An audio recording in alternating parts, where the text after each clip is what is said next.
سبحانك لا علم لنا إلا ما علمتنا إنك أنت العليم الحكيم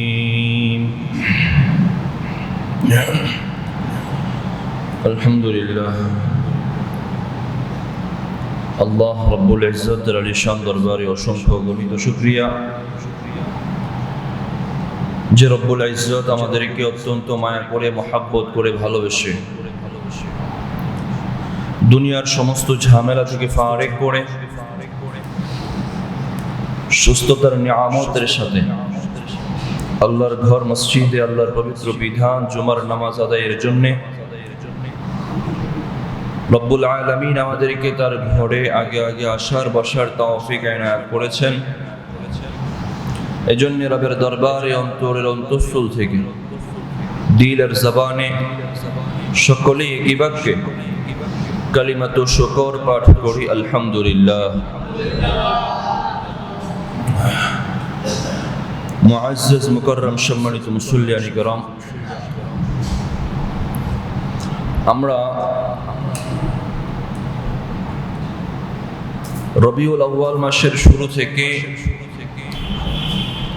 গত সপ্তাহ পর্যন্ত আল্লাহর হাবিব সাল্লাল্লাহু আলাইহি ওয়াসাল্লামের নবুয়ত পূর্বে জিন্দেগি একদম জন্মের থেকে শুরু করে নবুয়তের পরবর্তী মক্কি জিন্দেগির প্রথম 13 বছরের প্রথম 10 বছর আলোচনা শুনেছি, সংক্ষিপ্ত আকারে জুমার বয়ান আলোচনা শুনেছি। যদিও রবিউল আউয়াল মাস বিদায় নিয়ে চলে গেছে, নিয়ত করছি যে আল্লাহ যদি তৌফিক দান করেন আজকে এবং আগামী যদি এক সপ্তাহ প্রয়োজন হয় আমরা আল্লাহ হাবিব সাল্লাল্লাহু আলাইহি ওয়াসাল্লামের মক্কি জিন্দেগির সাথে আরেকটা জীবন আছে, মাদানী জিন্দেগি, মদিনার জীবন। আমরা সেই মদিনার জীবনে আলোচনা করব। আপনারা শুনতে রাজি আছেন না ইনশাআল্লাহ?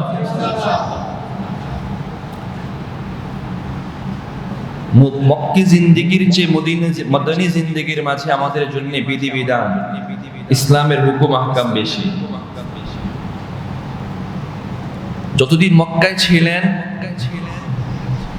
ততদিন আল্লাহর হাবিব সাল্লাল্লাহু আলাইহি ওয়াসাল্লামের উপর বিধিবিধান আসছে। নবুয়তের পরবর্তী কথা বলছি, নবুয়তের পরবর্তী 13 বছর, কিন্তু এখানে কঠোর কোনো কথা আসতো না। কারণ ছিল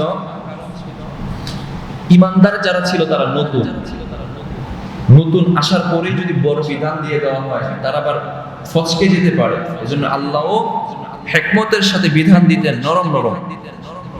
হ্যাঁ, নামাজ অল্প করে, রোজা অল্প করে, সবকিছুই লিমিটেশন ছিল। কিন্তু মদিনায় যাওয়ার পর সবকিছু পূর্ণাঙ্গতা আল্লাহ তাআলা দান করেছে। এমনকি বিদায় হজের সময় আল্লাহ নিজেই ঘোষণা দিয়ে দিয়েছেন, আল-ইয়াওমা আকমালতু লাকুম দীনাকুম ওয়া আতমামতু আলাইকুম নি'মাতি ওয়া রাদিতু লাকুমুল ইসলাম দীনা। হাবিব, আপনার উম্মতের জন্য এই দ্বীন ইসলামকে আমি আজকে পরিপূর্ণ করে দিলাম।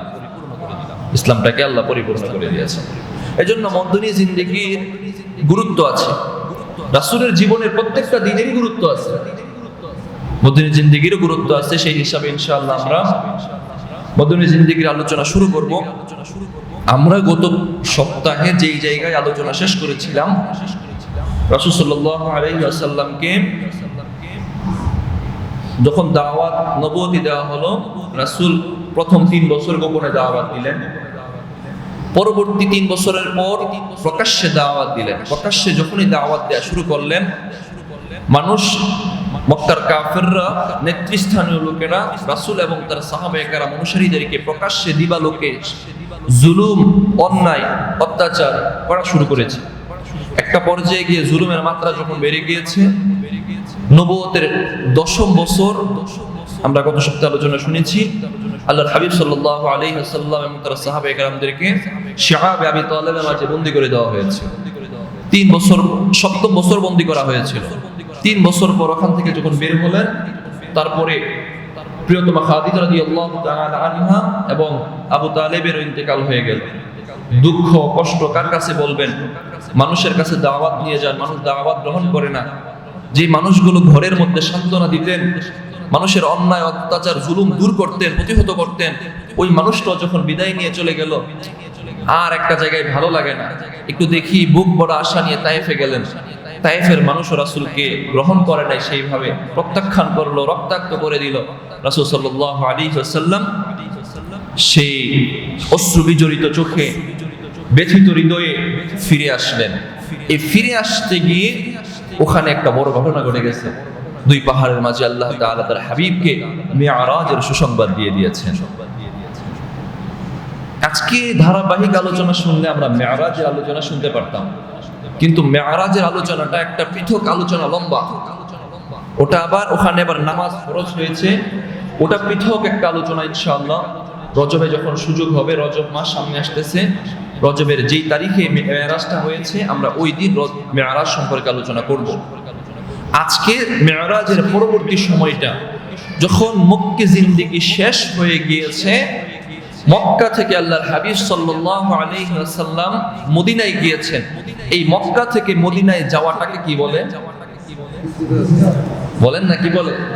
হিজরত বলে, হিজরত বলে, হিজরত বলে। আজকে আমরা আল্লাহর হাবিব সাল্লাল্লাহু আলাইহি ওয়াসাল্লামের এই হিজরত সম্পর্কে আলোচনা করব।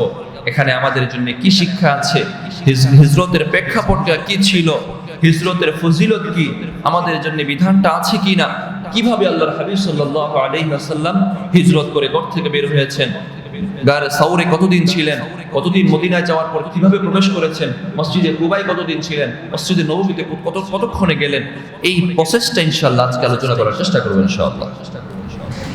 শুরুতেই যেহেতু শব্দটা হিজরত, হিজরত শব্দের লুগাবি ডিকশনারি অর্থ হলো পরিত্যাগ করা, ছেড়ে দেয়া। যেহেতু রাসূল মক্কা ছেড়ে দিচ্ছেন, এই জন্য এটা হিজরত বলে। আপনি যখন বাংলাদেশ ছেড়ে সৌদি আরবে যাবেন, ওয়ার্কিং ভিসায় হোক অথবা যে কোনো একটা কাজে হোক, এক জায়গায় ছেড়ে যখন অন্য জায়গায় যাচ্ছেন, ডিকশনারি বলবে এটাকে ছেড়ে দেয়া, হিজরত। কিন্তু পারিভাষিক হিজরত ভিন্নটা।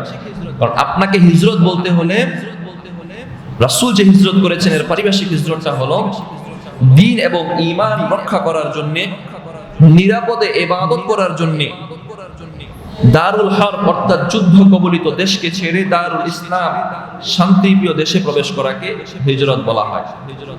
নিজের ঈমান, নিজের দ্বীন ইসলামকে রক্ষা করার জন্য দারুল হারব যুদ্ধ কবলিত দেশ, যেটা কাফিরদের দেশ, থাকা যাচ্ছে না, ওই দেশ থেকে দারুল ইসলামে স্থানান্তর হওয়াকে হিজরত বলা হয়। এটা হলো ইসতিলাহি অর্থে হিজরত। মানে কেউ যদি এমন পারপাসে হিজরত করে, তাহলে সে রাসূল হিজরত করে যেরকম সওয়াব পেয়েছে এরকম সব সে পেয়ে যাবে। ভুল বুঝবেন না, আবার রাসূলের সমান পাবে না মর্যাদা। মানে ওই ইসতিলাহি অর্থে, ওই অর্থে সে হিজরত করেছে। রাসূলও নামাজ পড়েছেন, আমরাও নামাজ পড়ি। আমাদের নামাজকে নামাজ বলবে না? বলবে নামাজ, কিন্তু রাসূলের মতো সওয়াব পাবো আমরা? পাবো না। এই অর্থে বুঝবেন, আবার ভুল বুঝেন না যে আমি আবার বলেছি যে রাসূলের মতো সওয়াব। আচ্ছা, এবার আসেন 2 নম্বর পয়েন্টে আলোচনা করব, হিজরতের বিধানটা কি। আমাদের পার্শ্ববর্তী দেশ ভারত, ওখানে বিধর্মীদের সংখ্যা বেশি, তারা সংখ্যা গরিষ্ঠ, কাফেররা বেশি। কোন মুসলমান যদি ওখান থেকে বাংলাদেশে চলে আসে, হ্যাঁ, তার জন্য কি হিজরত করা কি ঠিক আছে কিনা, বা সুন্নত না ফরজ নাকি কোন পর্যায়ে তার জন্য হিজরত নাই। এই যে হিজরতের বিধান হলো, এটা সমসাময়িক বিধান, সবসময় ফরজ না, সবসময় ওয়াজিব না, সবসময় সুন্নত না। রাসূল সাল্লাল্লাহু আলাইহি ওয়াসাল্লামের যুগে হিজরত 3 বার হয়েছিল। নবুয়তের ৫ম বছর আবিসিনিয়া হাবশার দিকে একবার হিজরত হয়েছে। নবুয়তের ৬ষ্ঠ বছর আবিসিনিয়ার দিকে জাফর বিন আবি তালিব রাদিয়াল্লাহু আনহুর নেতৃত্বে দ্বিতীয়বার হিজরত হয়েছে। নবুয়তের ১৪তম বছর মূল হিজরত হয়েছে, এটা রাসূল নিজেও হিজরত করেছেন।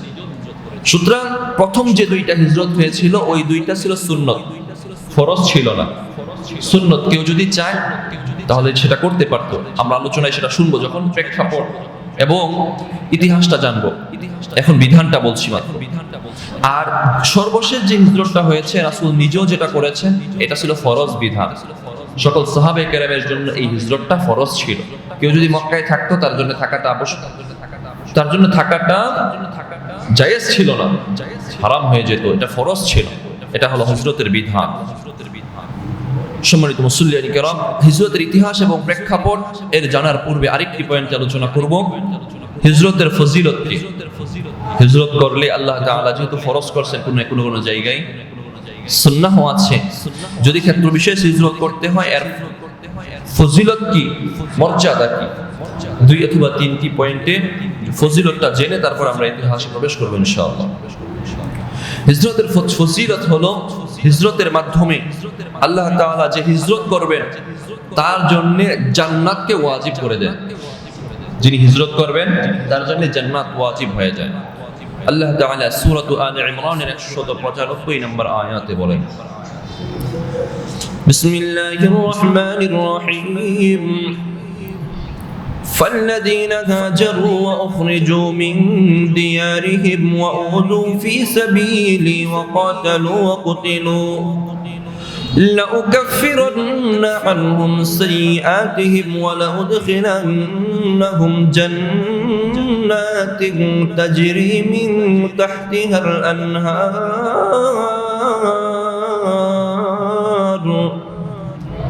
আল্লাহ বলেন, ফাল্লাযীনা হাজারু ওয়া উখরিজু মিন দিয়ারিহিম।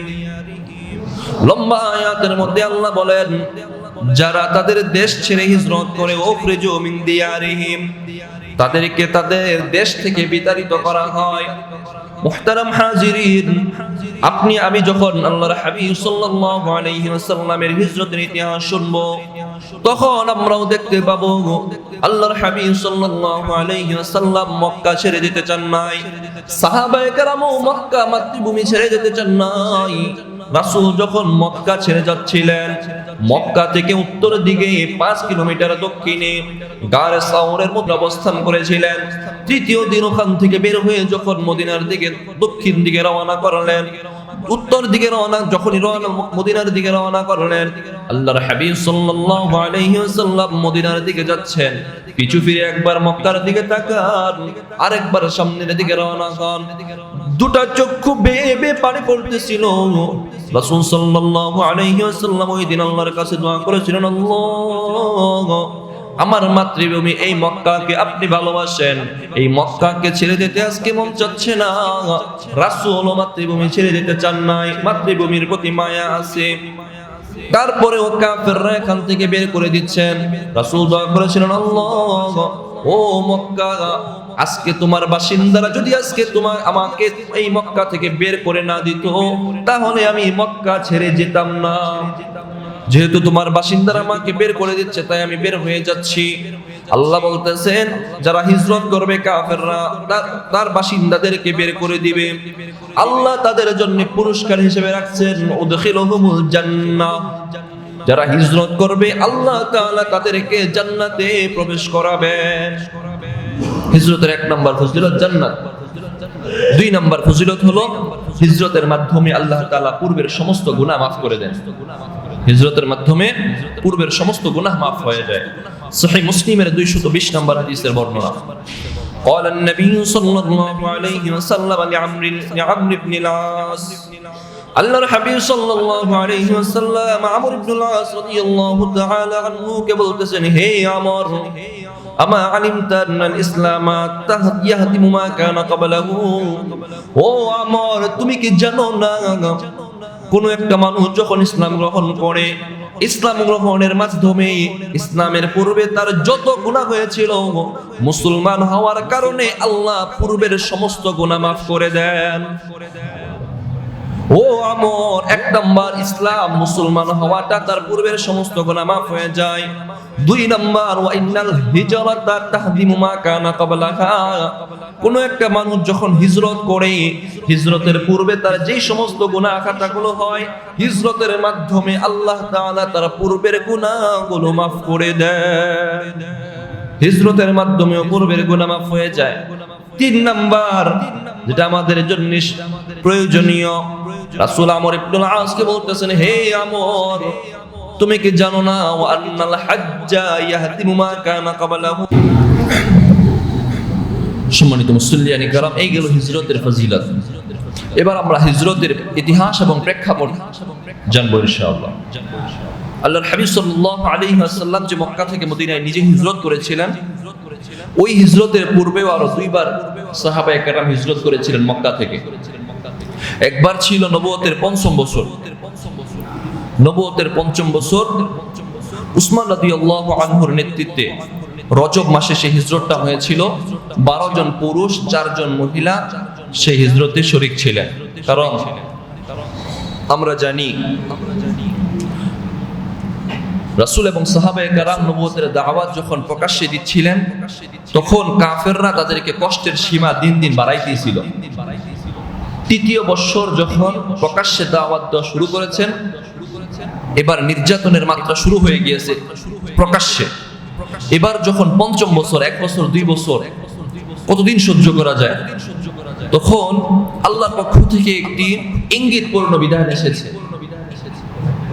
হিজরতের জন্য একটা ইঙ্গিতপূর্ণ বিধান এসেছে। আল্লাহ তাআলা সূরাতুজ জুমারের 10 নম্বর আয়াতে বলেন, বিসমিল্লাহির রহমানির রহিম, قل يا عبادي الذين آمنوا اتقوا ربكم للذين أحسنوا في هذه الدنيا حسنة وأرض الله واسعة। মুহতারাম হাজিরিন, আমরা জানি আল্লাহর হাবিব সাল্লাল্লাহু আলাইহি ওয়াসাল্লাম 40 বছর বয়সে নবুয়তি পেয়েছেন। প্রথম 3 বছর গোপনে দাওয়াত দিয়েছিলেন। গোপনে যতদিন দাওয়াত দিয়েছিলেন, মক্কার কাফেররা তাদের সাহাবায়ে কেরামদেরকে নির্যাতন প্রকাশ্যে করে নাই। যারা ঈমান এনেছে গোপনে তাদেরকে শুধু কষ্ট দিয়েছে। 3 বছর পর যখন প্রকাশ্যে দিবালোকে দাওয়াত নিয়ে গিয়েছেন, এবার জুলুমের নির্যাতনের সীমাটাও প্রকাশ্যে দিবালোকে হয়ে গিয়েছে।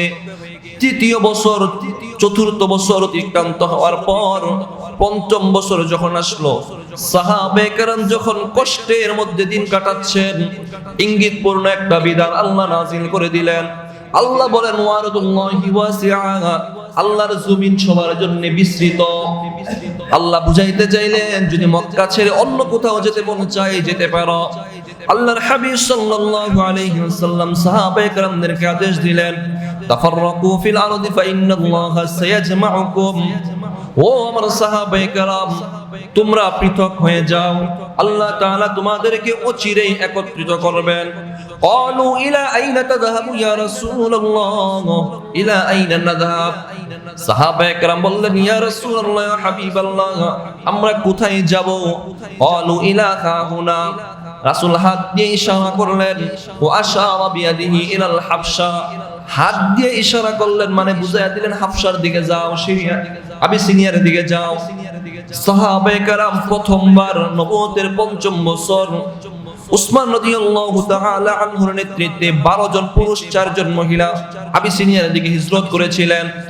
মক্কার কাফেররা যখন দেখলো নিজেদের গোত্রের মানুষ, নিজেদের বংশের মানুষ, নিজেদের দেশের মানুষ অন্যদিকে চলে যাচ্ছে, এর দ্বারা 2 ধরনের ক্ষতি। আমাদের দেশের মানুষ চলে যাইতেছে, অন্যরা মনে করবে আমাদের দেশের মধ্যে গৃহযুদ্ধ লেগে গেছে, তাই আমাদের দেশের মানুষ চলে গেছে। 2 নম্বর ক্ষতি হলো, এই মুসলমানরা যদি আমাদের দেশ ছেড়ে অন্য দেশে চলে যায়, ওই দেশে গিয়ে তারা তাদের দল ভারী করে পুনরায় আমাদের উপর আক্রমণ করতে পারে। এই আশঙ্কা করে মক্কার কাফেররা নিজেদের মধ্যে পরামর্শ করলো, তাদেরকে ফিরিয়ে আনা দরকার। এবার আল্লাহর হাবিব সাল্লাল্লাহু আলাইহি ওয়াসাল্লাম একদিন হারামের মধ্যে নামাজ পড়াচ্ছিলেন। আল্লাহর হাবিব সাল্লাল্লাহু আলাইহি ওয়াসাল্লাম সূরাতুন নাজম তেলাওয়াত করতেছিলেন। সূরাতুন নাজমের শেষ আয়াত হলো, ফাসজুদু লিল্লাহি ওয়াবুদু, মানে তোমরা আল্লাহকে সিজদা করো এবং আল্লাহর ইবাদত করো। আরবের কাফেররাও তো আরবি জানতো। যখন এই আয়াতটা শুনলো, সাথে সাথে অনেক কাফেররাও এই আয়াতটা সিজদার আয়াত, আমরাও নামাজের মধ্যে দেখবেন তারাবিতে এই আয়াত 14টা আয়াত যখন আসে নামাজের মধ্যে আমরা সিজদা দেই কি দেই না? সাথে সাথে দিয়ে থাকি। সাহাবায়ে কেরামও সাথে সাথে সিজদা দিলেন, কাফেররাও সিজদার মধ্যে অন্তর্ভুক্ত হয়ে গেল। এবার অন্যান্য কাফেররা যারা সিজদা দিয়ে দেই নাই, যারা সিজদা দিয়েছে তাদেরকে তিরস্কার করতেছে, হায় হায় তোমরা কি করলা, তোমরা কি মুহাম্মদের ধর্মে দীক্ষিত হয়ে গেলা কিনা? তারা এবার বলতেছে, না না, আমরা মুহাম্মদের ধর্মে ঢুকি নাই। এবার তারা প্রোপাগান্ডা ছড়াচ্ছে, ভুল ছড়াইয়ে দিচ্ছে যে মুহাম্মদ আজকে বলেছে, নাউজুবিল্লাহ, মুহাম্মদ আজকে বলেছে আমাদের যে মূর্তি পূজা আছে এই মূর্তিগুলোর ইবাদত করা জায়েজ আছে। মানে তারা আজকে সিজদা দিতে দিয়ে গেছে। কি বলবে এখন? মুহাম্মদ বলেছে যে তিলকাল গরানিকুল উলা, যে আমাদের যে সম্মানিত, তারা তো সম্মানিত বলবে, হ্যাঁ, আমরা আল্লাহকে যেভাবে সম্মান করি তারাও তো তাদের মূর্তিকে সম্মান করে, যে আমাদের মূর্তিগুলো এই যেইগুলো আছে তারাও কিয়ামতের দিন সুপারিশ করবে, তাদের ইবাদত জায়েজ আছে তাই সিজদা করছি। এই কথা ছড়াইতে ছড়াইতে ওই যে আবিসিনিয়ার মধ্যে সাহাবায়ে কেরাম গিয়েছিলেন, তাদের কানেও গেল। তারা যখন শুনলেন হয়তো সমস্ত কাফেররা ইসলামের মধ্যে প্রবেশ করে গিয়েছে, এবং এরকম একটা কথাবার্তা ওই সাহাবায়ে কেরাম পর্যন্ত পৌঁছলো। উসমান রাদিয়াল্লাহু আনহুর নেতৃত্বে যে সাহাবায়ে কেরাম প্রথমবার আবিসিনিয়া হিজরত করেছিলেন, তারা সাথে সাথে ফিরে আসলেন, কারণ এখন তো মক্কায় শান্তি পরিবেশ, ফিরে আসলে কোনো সমস্যা নাই। ফিরে আসলেন, ফিরে এসে দেখলেন না না না, মক্কার আগের অবস্থায় আছে, জুলুম আগের মতোই চলতেছে। এবার দ্বিতীয়বার আবার চলে যাবেন। এখন যখন জুলুম চলতেই আছে চতুর্থ বছরে এই প্রথমবার হিজরত হয়েছে, এবার পঞ্চম বছরে চলে আসলো। পঞ্চম বছর আল্লাহর হাবিব সাল্লাল্লাহু আলাইহি ওয়াসাল্লামের পরামর্শে উসমান রাদিয়াল্লাহু তাআলা আনহুর নেতৃত্বে, জাফর বিন আবি তালিব রাদিয়াল্লাহু আনহুর নেতৃত্বে 100 জনের একটি কাফেলা দ্বিতীয়বার ষষ্ঠ হিজরিতে আবার আবিসিনিয়ার দিকে হিজরত করেন। এবার আর কোনো প্রোপাগান্ডায় তাদেরকে ফিরিয়ে আনা যাবে না। এখন যখন কোনো কিছুই কাজ হচ্ছে না, কাফেররা সভা ডাকলো পার্লামেন্টে, নাদওয়াতুল উলাই, তারা পরামর্শ সভা ডাকলো কিভাবে আমাদের এই ভাইদেরকে ফিরিয়ে আনা যায়। কাফেররা বসে বসে যেখানে পরামর্শ করতেছিল, শয়তান কালো পোশাক পরিধান করে তাদের মধ্যে উপস্থিত, কালো একটা পোশাক পরিধান করে তাদের মাঝে উপস্থিত হয়ে গিয়েছে। এবার আব্দুল্লাহ ইবনে আবি রাবিহা, আমর ইবনে আল-আস সহ মক্কার কাফেরদের নেতৃস্থানীয় যারা আছে তারা পরামর্শ বসলো, আমার ভাইদেরকে, এই কুরাইশের মুসলমানদেরকে আবিসিনিয়া থেকে কিভাবে ফিরিয়ে আনা যায়। এবার বলল ঠিক আছে, আমরা তাদের বাদশার কাছে যাব, গিয়ে আবেদন করব। কেউ বলতেছে এনে মেরে ফেলবো, কেউ বলতেছে শুরুতে চলাবো। শয়তান পরামর্শ দেয় তোমাদের 2 জনের প্রতিনিধি দল পাঠাও, দূত পাঠাও, তাদেরকে দিয়ে আগে ওখান থেকে এনে এখানে আমাদের সবার সামনে তাদেরকে শাস্তি দেওয়া হবে।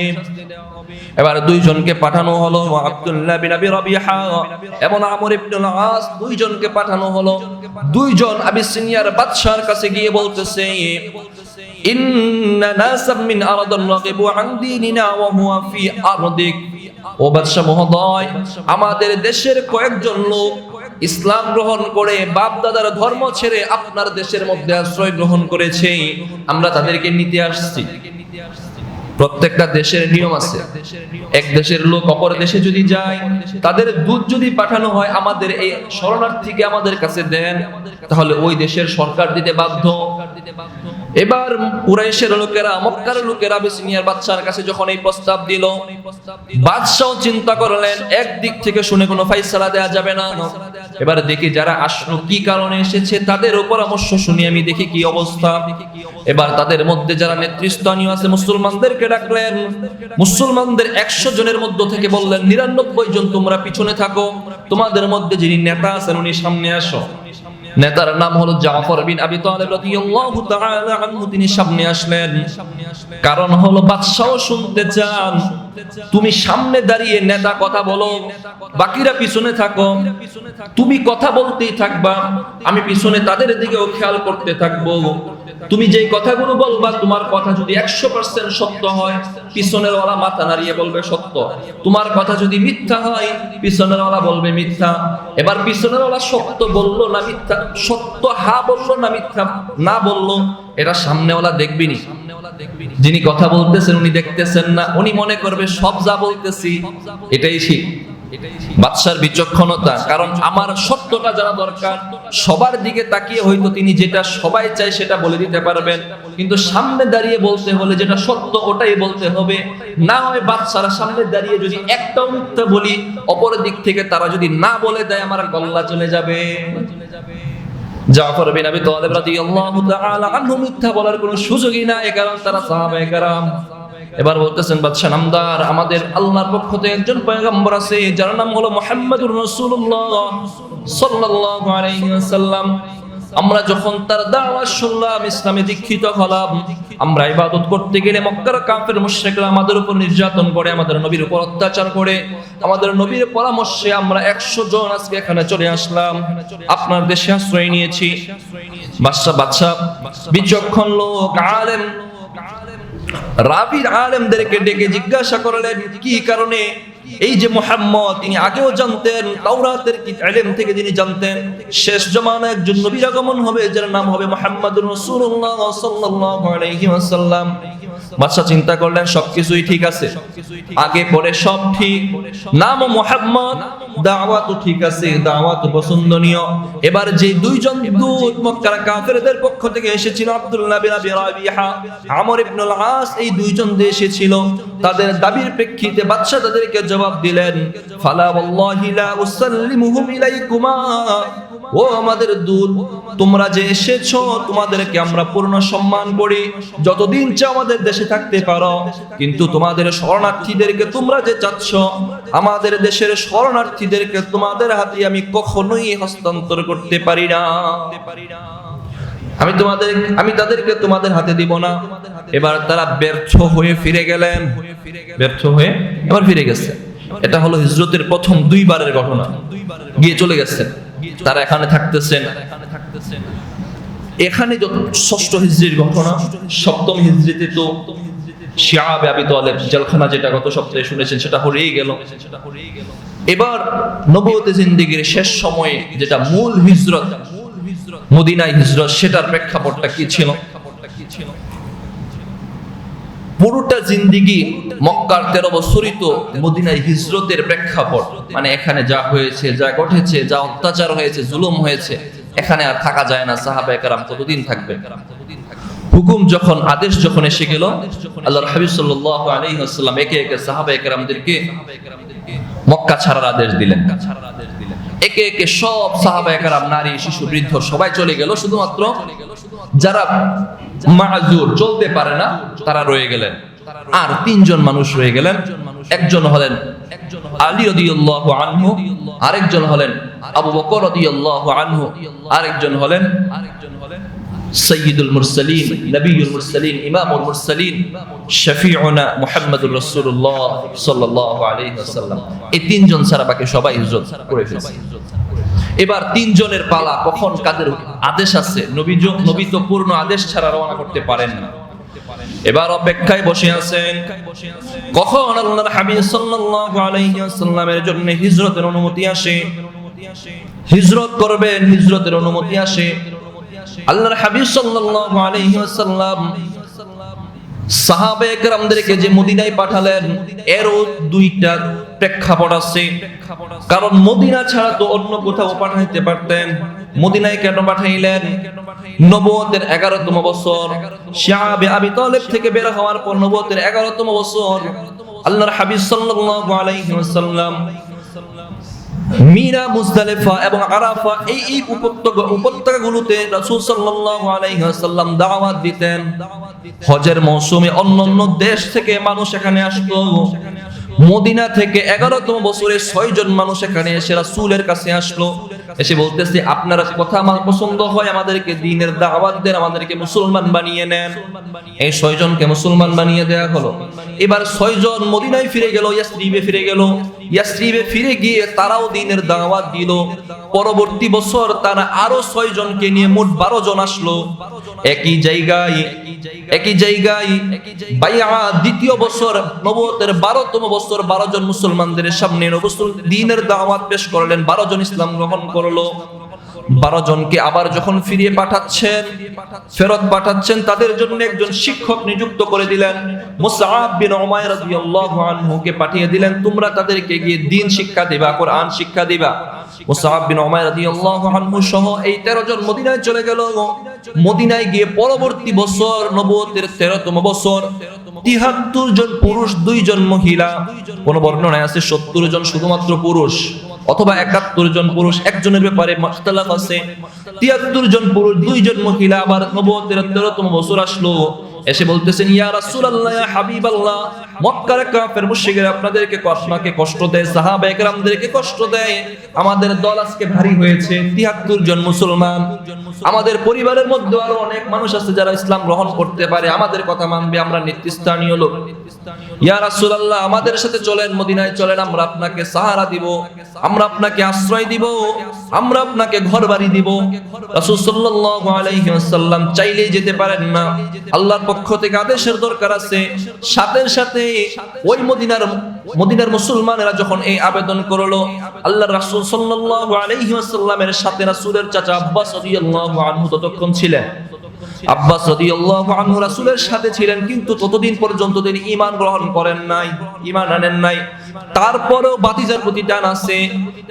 মদিনার লোকদেরকে বলতেছেন, ও মদিনার অধিবাসীরা শুনো, তোমরা যে আমার ভাতিজাকে নিতে চাচ্ছ, আমার ভাতিজা মুহাম্মদ এই মক্কার মধ্যে এতদিন ছিল, যদিও সে ভিন্ন ধর্মের দাওয়াত দিয়েছে, মানুষ তাকে কষ্ট দিতে চাইতেছিল, যত কষ্টই দিয়েছে আমরা তাকে রক্ষা করার চেষ্টা করেছি। বংশের মাঝে সে সম্মানের সাথে ছিল, মর্যাদার সাথে ছিল।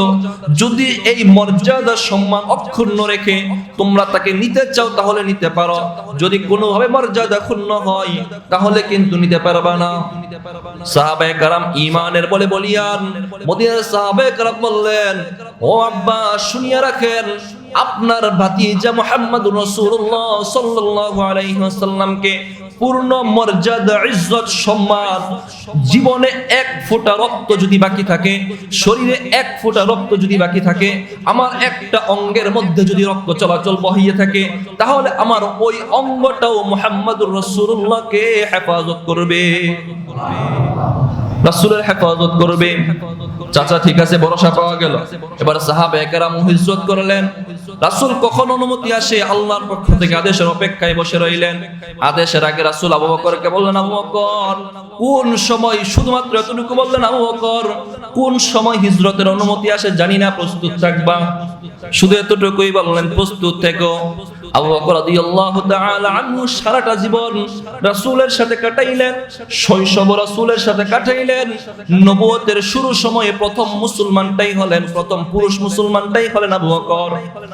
নবুয়তের শুরু থেকে নিয়ে অদ্যাবধি পর্যন্ত নবুয়তের 13টা বছরই যার সাথে রাসূলের সাথে যিনি ছিলেন, ওই মানুষটা রাসূলের কষ্ট বুঝেন, ওই মানুষটা রাসূলের সুখে দুঃখে পাশে থাকতেন, সবকিছু বুঝেন, চোখের ভাষাও বুঝেন, হাতের ভাষাও বুঝেন। রাসূল যে বললেন অনুমতি আসতে পারে, প্রস্তুত থাকবা, প্রস্তুত থাকার জন্য যা যা দরকার আবু বকর সব প্রস্তুত করে এবার বসে আছেন। কখন অনুমতি হয় জানা নাই। আবু বকর একদিন অনুমতির জন্য অপেক্ষা। আল্লাহ তাআলা সূরা বনী ইসরাঈলের ৮০ নম্বর আয়াত নাযিল করে আল্লাহর হাবিব সাল্লাল্লাহু আলাইহি ওয়াসাল্লামকে হিজরতের অনুমতি দিয়ে দিলেন। হিজরতের যখন অনুমতি দিলেন, যেদিন হিজরতের অনুমতি হলো, এর আগেও একটা ছোট্ট প্রেক্ষাপট ঘটে গিয়েছে। যখন মক্কা থেকে সাহাবায়ে কেরাম একে একে মক্কা ছেড়ে মদিনায় চলে যাচ্ছেন, মক্কার কাফেরদের মাথা গরম হয়ে গিয়েছে যে আমাদের সব ভাইরা আমাদের দেশ ছেড়ে অন্য দেশে চলে যাচ্ছে, এখন তো অন্য দেশে গিয়ে তাদের দল ভারী করে আমাদের উপর আক্রমণ করবে, সুতরাং তাদেরকে প্রতিহত করা দরকার। কিন্তু কাউকেই কোনোদিন প্রতিহত করতে পারে নাই। এবার সর্বশেষ পরামর্শ করলো, মুহাম্মদকে আজকে শেষ করে দিব। সবাই পরামর্শ করলো, আজকে মুহাম্মদের শেষ, সবাই চলে গেছে যা, কিন্তু তার নেতাকে যেতে দেওয়া যাবে না। আল্লাহ তাআলা তার হাবিব সাল্লাল্লাহু আলাইহি ওয়াসাল্লামকে জানিয়ে দিলেন, হাবিব আমার, এই মক্কার কাফের মুশরিকরা আপনাকে হত্যার ষড়যন্ত্র করতেছে, আজকে রাতেই আপনি হিজরত করবেন, আজকে রাতেই হিজরত হয়ে যাবে। যেই রাতে হিজরত করবেন, ওই রাতের শুরু থেকেই মক্কার কাফেররা রাসূল সাল্লাল্লাহু আলাইহি ওয়াসাল্লামের বাড়িটা ঘেরাও দিয়ে আছে। 11 জন মিলে বাড়িটা ঘেরাও করেছে। আল্লাহর হাবিব সাল্লাল্লাহু আলাইহি ওয়াসাল্লাম রাত্রি যখন মধ্য সময়ে ঘরের যে প্রধান ফটক আছে, প্রধান ফটক দিয়ে বের হন নাই, পার্শ্ব গেট দিয়ে বের হয়ে গিয়েছেন। যখন বের হলেন, চতুর্দিকেই তো মানুষ। আল্লাহর হাবিব সাল্লাল্লাহু আলাইহি ওয়াসাল্লাম সূরা ইয়াসিনের 9 নম্বর আয়াত তেলাওয়াত করলেন। তেলাওয়াত করে তাদের উপর ফু দিলেন।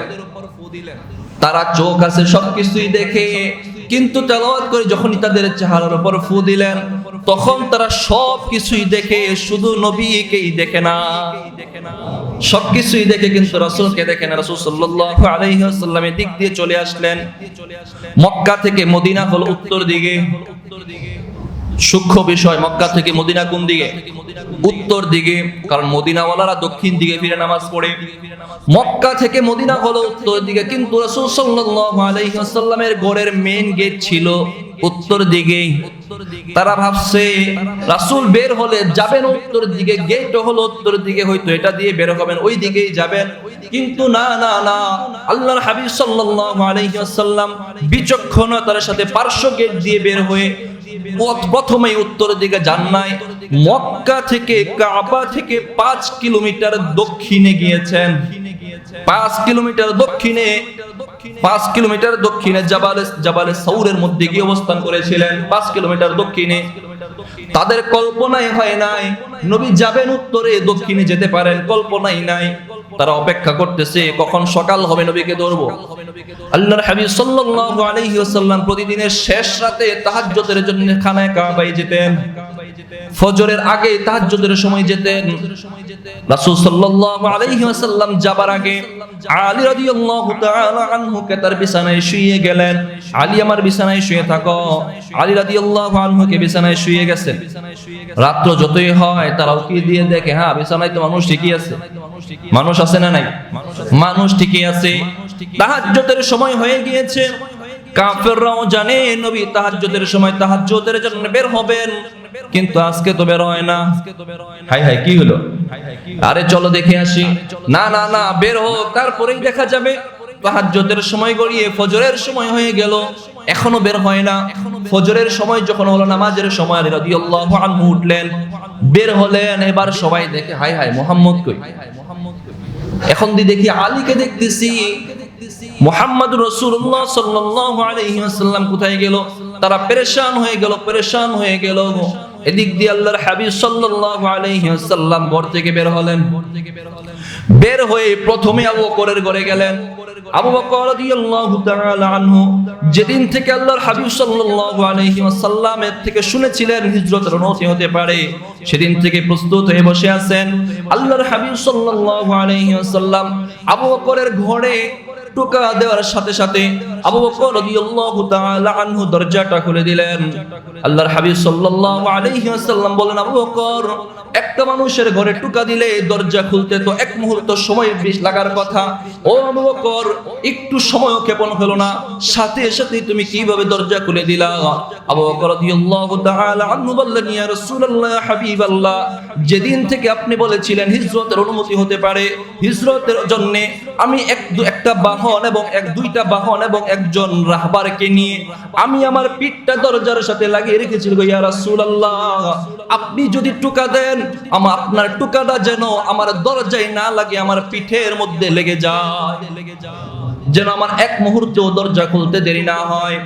রাসূল বললেন, আবু বকর, সময় ক্ষেপণ করার কোনো সময় নাই, চলো রওনা হয়ে যাও। আবু বকর রাদিয়াল্লাহু তাআলা আনহু বাহন নিয়ে রাসূল যেদিকে দেখাচ্ছেন ওদিকেই যাচ্ছেন। প্রথমে উত্তর দিকে যান নাই, দক্ষিণ দিকে এবার রওনা হয়ে গেলেন। জাবালে সাউরের মধ্যে তারা দুইজন গেলেন। যাওয়ার মধ্যেও অনেক বড় বড় ঘটনা ঘটে গিয়েছে। আবু বকর রাদিয়াল্লাহু তাআলা আনহু রাসূলের একবার সামনে যান আর একবার পিছনে যান। রাসূল বললেন, আবু বকর, তুমি কেন একবার সামনে যাচ্ছ, একবার ডানে যাচ্ছ, বায়ে যাচ্ছ, পিছনে যাচ্ছ? একটু শান্ত হয়ে হাঁটো। ও বন্ধু আবু বকর, একটু শান্ত হয়ে হাঁটো।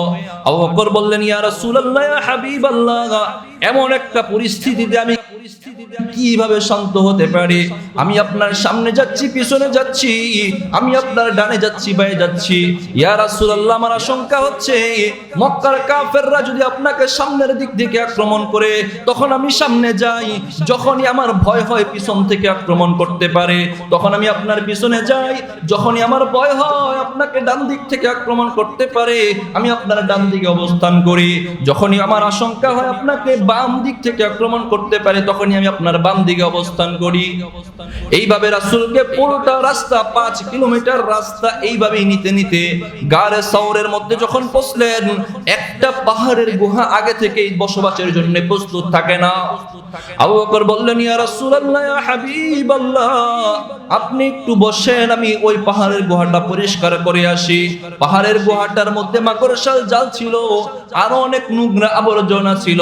আবু বকর রাদিয়াল্লাহু তাআলা আনহু সবটুকু পরিষ্কার করে বললেন, ইয়া রাসূলুল্লাহ, আপনি আসেন। এতটা পথ অতিক্রম করে 5 কিলোমিটার হেঁটে হেঁটে যখন আসলেন, আবু বকর এবং রাসূল সাল্লাল্লাহু আলাইহি ওয়াসাল্লাম এই গারে সাউরের মধ্যে অবস্থান করলেন, গুহার মধ্যে ঢুকলেন।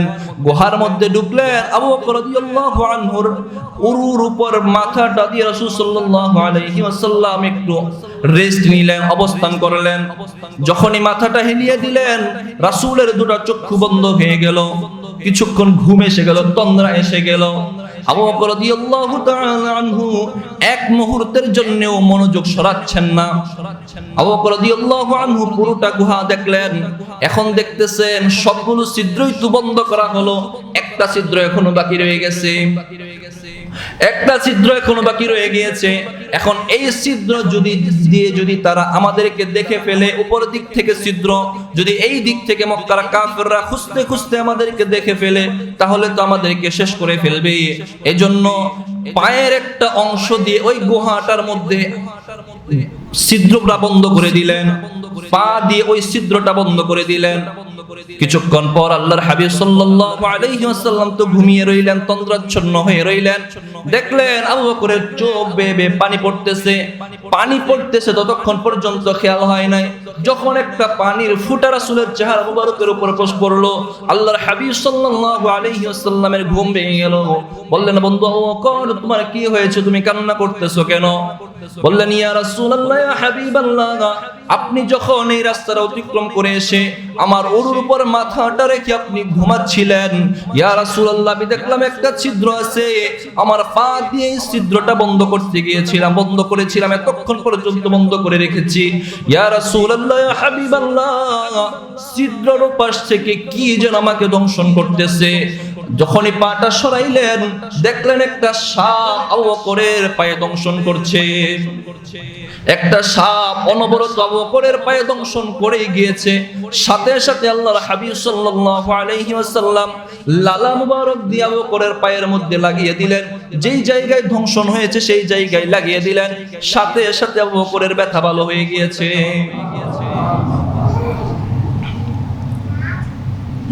এদিক দিয়ে রাসূল এবং আবু বকর গুহার মধ্যে আছে। কাফেররা খুঁজতেছে, তারা কোথায় গেল, কোথায় গেল। কাফেররা এখন ঘরের মধ্যে যখন মুহাম্মদকে পায় না, আলী রাদিয়াল্লাহু আনহুকে পেল, তারা এবার পেরেশান হয়ে গেল, পাগলের মতো হয়ে গেল। কোথায় গেল মুহাম্মদ, খুঁজে বের করো, যে বের করে দিতে পারবা তাকে 100 উট দেয়া হবে, তাকে 100 উট দেয়া হবে। এবার উমাইয়া বিন খালফ, হতভাগা উমাইয়া বিন খালফ এবং আরো যারা ছিল সবাই চিন্তা করলো 100 উট অনেক দামি জিনিস, যদি পায় তাহলে লাভই হয়, খুঁজে বের করি। মক্কার কাফেরদের মধ্যে অনেকেই ছিল যারা পায়ের পদচিহ্ন বুঝতে পারতো, পড়তে পারতো এটা কার পায়ের পদচিহ্ন। রাসূল সাল্লাল্লাহু আলাইহি ওয়াসাল্লাম আবু বকর রাদিয়াল্লাহু আনহু যেই পথ দিয়ে এসেছিলেন, রাসূল আবু বকরকে বলে দিয়েছেন, আবু বকর, যেই পথ দিয়ে আমরা আসব ওই পথ দিয়ে তুমি তোমার ছেলেকে বলবা ওই পথে যেন বকরি চড়ায়, রাখালকে বলবা যেন বকরি চড়ায়। একটা মানুষ চলার পর যদি বকরি আবারও ওই রাস্তা দিয়ে যায়, তাহলে মানুষের পদচিহ্ন আর বাকি থাকবে না। তারপরেও মক্কার কাফেররা খুঁজতে খুঁজতে একটা দল উমাইয়া বিন খালফ, চতুর উমাইয়া বিন খালফ ওই গারে সাউরের মুখের মধ্যে গিয়ে পৌঁছে গেল। গুহার যে দুইটা কিছু ছিদ্র উপরের দিকে ছিল, কিছু নিচের দিকে ছিল। উপরের সব ছিদ্র তো বন্ধ হয়ে গিয়েছে, নিচের দিক দিয়ে মক্কার কাফেরদের পা গুলো দেখা যাচ্ছে। আবু বকর রাদিয়াল্লাহু তাআলা আনহু ভয় পাচ্ছেন, ইয়া রাসূলুল্লাহ, ইয়া হাবিবাল্লাহ, ইন্না লানা বিআকদামিল কওম কুনতু ইয়া নাবিয়াল্লাহ লাউ আন্না বা'দাকুম তা'তা বাসরিহিম রাআনা। ইয়া রাসূলুল্লাহ, ইয়া হাবিবাল্লাহ, এই কাফেররা যদি তাদের দৃষ্টিকে একটু অবনত করে, একটু নিচের দিক দিয়ে তাকায়, তাহলেই তো আমাদেরকে দেখে ফেলবে। আল্লাহর হাবিব সাল্লাল্লাহু আলাইহি ওয়াসাল্লাম বললেন, উসকুত ইয়া আবু বকর, আবু বকর চুপ থাকো। তখনই আল্লাহর পক্ষ থেকে সূরা তাওবার 40 নম্বর আয়াতটা নাজিল হয়ে গেলেন। আল্লাহ বলেন লা তাহজান ইন্নাল্লাহা মা'ানা। রাসূল বললেন আবু বকর চিন্তা করো না, আমাদের সাথে একজন আছেন, তিনি কে? লা তাহজান ইন্নাল্লাহা মা'ানা। আবু বকর চিন্তা করো না, ইযহুমা ফিল গার। তারা দুইজন গুহার মধ্যে থেকে বলেছিলেন যে চিন্তা করো না, আল্লাহ আমাদের সাথে আছে। তারা এতটা বিচক্ষণ, বুদ্ধিমান, পায়ের চিহ্ন করতে পারে। গুহা পর্যন্ত চলে আসছে, গুহার মধ্যে দেখতেছে নিচের দিক দিয়ে যে ছিদ্রটা, ওই ছিদ্রের মাঝে মাকড়সা জাল বেঁধে ফেলছে, কবুতর ডিম পেড়ে ফেলছে। তারা ভাবতেছে মানুষ হবে, পাখি ডিম পারবে না, উড়ে যাবে, থাকবে না এখানে, তো নিশ্চয় এখানে কেউ নাই, চলো এখান থেকে চলে যাই। এখান থেকে চলে আসছে। আল্লাহর হাবিব সাল্লাল্লাহু আলাইহি ওয়াসাল্লাম এই জাবালে সাউরের মধ্যে 3 দিন ছিলেন। এখানে আবু বকরের ছেলে আব্দুল্লাহ খানা নিয়ে আসতেন, আর পরবর্তী 3 দিন পর দুধ নিয়ে রাসূল সাল্লাল্লাহু আলাইহি ওয়াসাল্লাম এখান থেকে মদিনার দিকে রওনা হবেন। মদিনার দিকে যখন রওনা হবেন, ওখানেও বড় বড় অলৌকিক ঘটনা ঘটেছে। রাসূল সাল্লাল্লাহু আলাইহি ওয়াসাল্লামের মুজিজা প্রকাশিত হয়েছে। ইনশাআল্লাহ আল্লাহ যদি তৌফিক দান করেন, সামনের সপ্তাহে বাকি কিছুটুকু আলোচনা করার চেষ্টা করব ইনশাআল্লাহ। রাসূলের জীবনী থেকে আমরা যেন সুন্নাহের উপর উজ্জীবিত হতে পারি, আমলের প্রতি উদ্বুদ্ধ হতে পারি, এই বর্ণনা থেকে যেন আমরা শিক্ষা গ্রহণ করতে পারি। আল্লাহ তৌফিক দান করেন, বলেন আমিন।